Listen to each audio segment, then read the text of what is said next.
दर्शकबिन यतिखेर देख्न सक्छौँ हामी पछाडिबाट हामीलाई आक्रमणका लागि आउनु भएको छ नेकपा एमालेका कार्यकर्ताहरू। एउटा सानो 9 क्लासमा पढ्ने नानीले आफ्नो विचार राख्दै गर्दाखेरिमा हामीलाई आक्रमण गर्नुको लागि आउनु भएको छ। हिँड्न सकिन्छ दर्शकबिन, पछाडिबाट हामीलाई यहाँबाट आक्रमणका लागि आउनु भएको छ।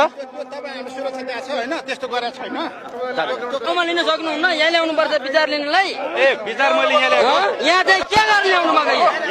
स्टेटमाथि गराउनु। तिमी विरोध गर्न आएको हो भने धम्काउन त पाइदैन होला नि त। हाम्रो गेटमा मान्छे आउने बेला भयो स्पट आफै छान हुन्छ। त्यो भन्नुस् न बरु, यो नानीले केपी बाको कुरा मन परेन विरोध गर्न पायो क्या, तर बोल्न त पायो नि यार, सबैले बोल्न भएन। बोल्न पायो तपाईलाई मैले भन्दा पनि अहिले तपाईलाई सुरक्षा सहित गराएको छ नि हामीले। बच्चालाई लिएर आएर बोलाउनु कुरा सुन्नु न, कुरा सुन्नु न अङ्कल। नै म बोल्छु भन्दाखेरिमा हामीले आवाज सुन्ने कि नसुन्ने? सुन्ने मान्छे अन्जान मान्छेको लिनु हुँदैन क्या त्यसरी, कोही पनि तरिकाले आएको। म बोल्छु भन्दाखेरि बोल्नु